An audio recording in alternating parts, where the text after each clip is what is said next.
Bien, bonjour à tous. Nous voici dans un chapitre d'histoire et géo, puisque j'ai réuni à l'intérieur de ce chapitre sur l'Europe votre chapitre H7 sur la construction européenne et le chapitre G5 de géographie sur l'Europe. Ça me paraissait beaucoup plus cohérent de réunir ces deux chapitres en un.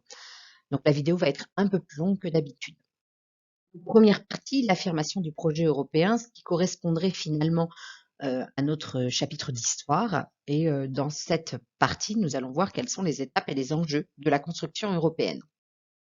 Donc tout d'abord, grand 1, aux origines de cette construction européenne.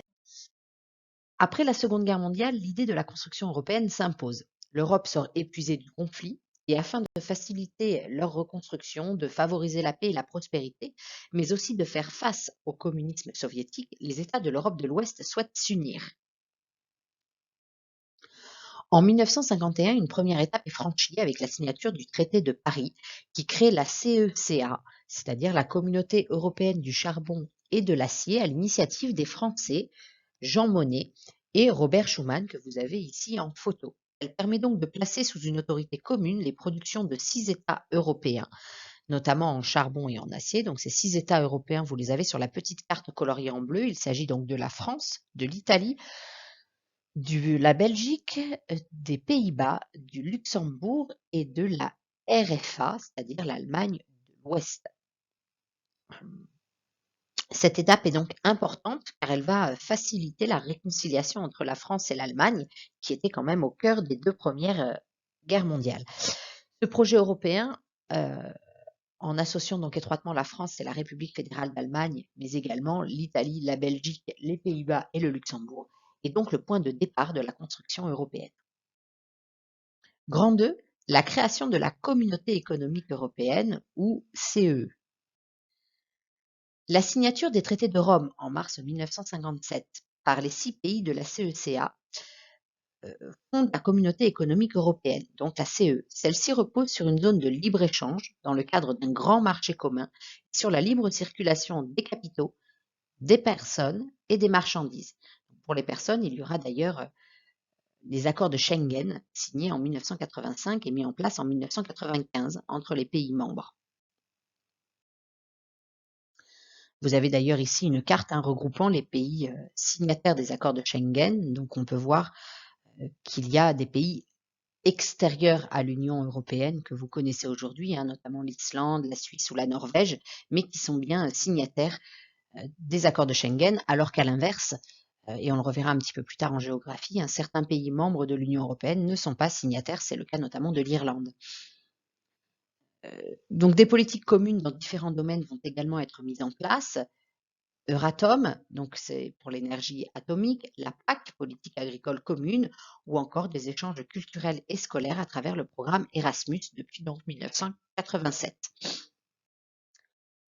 Entre 1957 et 1992, la CEE devient une puissance économique et commerciale. Elle va également connaître un certain nombre d'élargissements successifs, donc le Royaume-Uni, l'Irlande et le Danemark en 1973, donnant ainsi naissance à l'Europe des Neuf, puis la Grèce, l'Espagne et le Portugal, donnant naissance à l'Europe des 12 en 1986.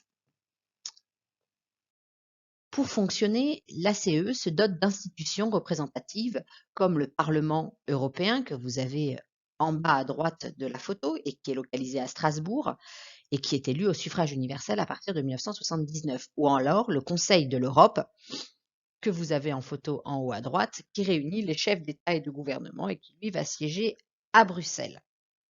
Je vous ai mis également un petit organigramme pour vous expliquer comment cela fonctionnait. Donc le Conseil européen, donc les 27 chefs de gouvernement vont impulser les grandes lignes et les grandes décisions de l'Union européenne. La Commission européenne, donc les 27 commissaires, vont eux proposer le budget et les lois, qui sont des directives, des règlements. Et puis le Parlement donc va voter ces lois, voter le budget et va pouvoir donc ainsi le faire appliquer dans l'ensemble des pays européens. En 3, l'Union européenne et ses défis. Avec la fin de la guerre froide en 1991, la construction européenne connaît donc une nouvelle étape. Le traité de Maastricht en 1992 favorise l'approfondissement de la CEE qui devient l'Union européenne.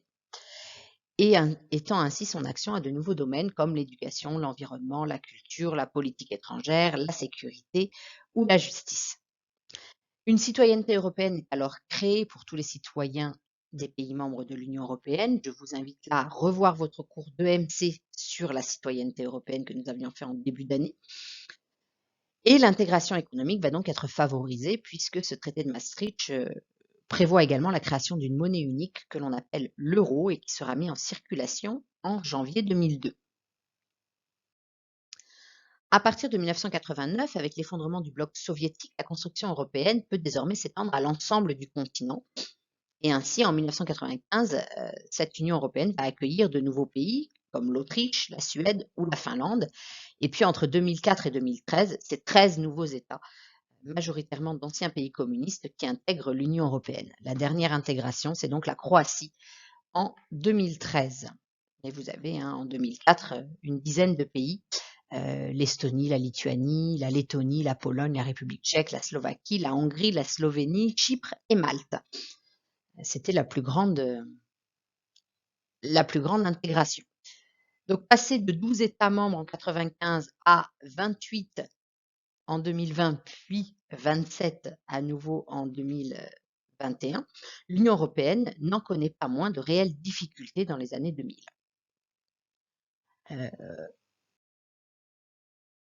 Aux difficultés économiques et sociales s'ajoutent des critiques vis-à-vis de cette construction européenne. Jusqu'où l'Union européenne peut-elle s'étendre? Comment concilier élargissement et approfondissement? Faut-il intégrer des États aux libertés limitées comme la Turquie, qui a déposé sa candidature depuis 1995 et qui n'est toujours pas intégrée à l'Union européenne? Diverses raisons, non-respect des droits de l'homme, non-reconnaissance du génocide arménien, occupation d'une partie de Chypre, etc., etc. L'Union européenne a également encore du mal à s'imposer comme une puissance sur la scène diplomatique. Elle se heurte en effet à de nombreuses divisions internes et à des résistances, notamment de la part de ceux qui voient une menace pour leur indépendance nationale. Le Royaume-Uni, avant le Brexit, a été pendant longtemps à l'écart de la zone euro et de l'espace Schengen. Il était très méfiant de ce côté-là. Et on a du coup deux courants qui vont se mettre en place. Le courant supranational et le courant fédéraliste, donc supranational, qui serait un peu porté par la France, où la nation, l'État garde une prédominance par rapport à l'Union européenne, et puis une vision plus fédérale qui, elle, est portée plus par l'Allemagne, puisque c'est ainsi qu'elle fonctionne, où en fait chaque État ne serait que des régions de l'Union européenne avec un gouvernement fédéral centralisé. Donc les fameux États-Unis d'Europe dont parlait Victor Hugo déjà au XIXe siècle. Seconde partie, l'Union européenne, un nouveau territoire d'appartenance et de référence. Donc dans cette partie, nous allons nous poser la question de quelles sont les caractéristiques de l'Union européenne et quelle place la France y occupe. Tout d'abord, dans un grand 1, donc voyons l'Union européenne, un territoire de référence. L'Union européenne, c'est avant tout une association d'États, nous l'avons déjà dit, mais je le redis, et vous le voyez sur ce schéma, c'est un territoire à géométrie très variable, puisque l'ensemble des pays n'appartiennent pas tous au même cercle. Donc, en effet, l'Union européenne regroupe 27 États aujourd'hui, puisque le Royaume-Uni n'en fait plus partie, donc, et n'a cessé de s'agrandir. C'est aujourd'hui un vaste marché commun où les marchandises, les services et les capitaux circulent librement. Cette libre circulation des personnes est un principe fondamental de l'Union européenne, dans l'espace Schengen, qui regroupe donc 25 États. D'accord ? Les contrôles aux frontières n'existent plus, mais ils sont renforcés aux frontières extérieures. On peut voir également que seuls 19 États forment la zone euro, et bien que certains États de l'Union européenne ont choisi de ne pas adopter la monnaie unique, c'est le cas notamment du Danemark. L'Union européenne est un territoire de référence pour ses habitants, car ceux-ci s'y reconnaissent dans des valeurs communes, la démocratie, les droits de l'homme, etc. Et les institutions de l'Union européenne et les événements tels que les capitales européennes de la culture renforcent ce sentiment d'appartenance. Je vous renvoie là encore à notre cours sur les symboles de l'Union européenne avec la fête de l'Europe, la devise européenne, l'hymne européen, etc., etc. Il y a également la mise en place de politiques communes. Donc il existe d'importantes inégalités entre les régions de l'Union européenne. On l'avait vu également sur le chapitre précédent de l'aménagement du territoire. Alors que les grandes régions urbaines de la mégalopole européenne, donc cœur de l'Europe, concentrent les richesses, les régions rurales ou isolées sont moins développées, surtout en périphérie de l'Union européenne. Les campagnes roumaines, par exemple, ou encore l'Italie du Sud, sans parler de ces régions ultra-périphériques que sont les territoires ultramarins, dont on a parlé également. Donc, pour réduire ces contrastes, l'Union européenne a mis en place une politique régionale de cohésion des territoires. Donc, elle apporte aux régions les plus pauvres un soutien financier grâce au FEDER, donc financement de nouvelles infrastructures, reconversion des industries, etc., etc. D'autres politiques communes favorisent également le sentiment d'appartenance, le programme Erasmus dont on a parlé un peu plus tôt, et la politique agricole commune ou encore la politique de défense. Il y a cependant des limites au modèle européen. La politique de cohésion a permis à certains États de se développer, l'Espagne notamment, mais les résultats restent limités. En effet, les disparitions sont fortes entre les territoires les plus intégrés à la mondialisation et les régions les plus isolées. C'était notamment le cas de la Grèce, qui avait une dette extrêmement importante et où justement on se demandait finalement si elle allait pouvoir rester puisqu'elle ne remplissait pas ses devoirs lors de la crise financière dans la zone euro en 2008. Si l'Union européenne, finalement, est un territoire d'appartenance pour de nombreux Européens, elle est aussi extrêmement critiquée et remise en question. Le Brexit, qui a été voté en juin 2016 et qui est devenu effectif en 2020, et puis, bien évidemment, tous ces eurosceptiques qui prennent de plus en plus de place lors des élections. Grand 2, quelle est la place de la France dans l'Union européenne, finalement? Voyons tout d'abord son intégration.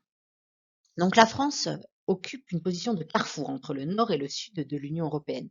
Elle joue un rôle d'interface terrestre et maritime et elle est présente depuis le début de la construction européenne,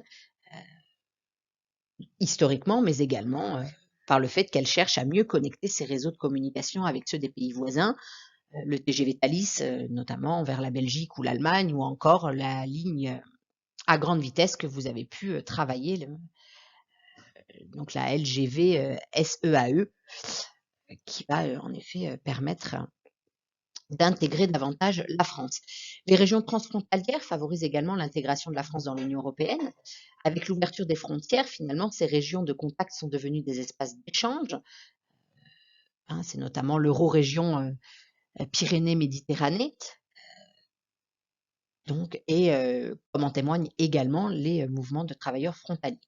Pour faciliter les projets de coopération transfrontalière, l'UE attribue donc des financements à ce qu'on appelle désormais les eurorégions.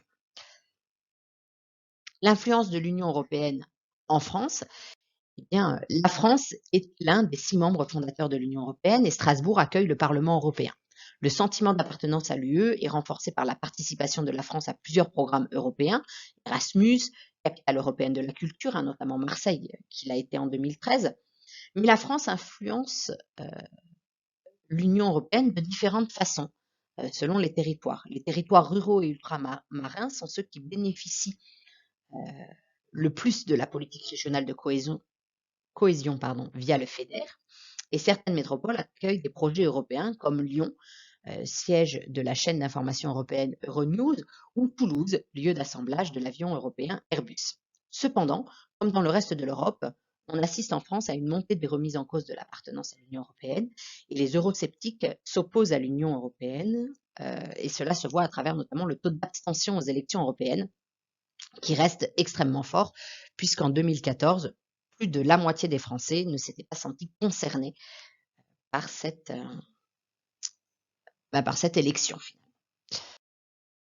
Nous avons donc terminé cette vidéo. Je vous encourage à la revisionner, à bien relire votre cours, à la fois dans votre manuel et le cours écrit. Vous aurez un petit quiz à réaliser d'ici peu de temps.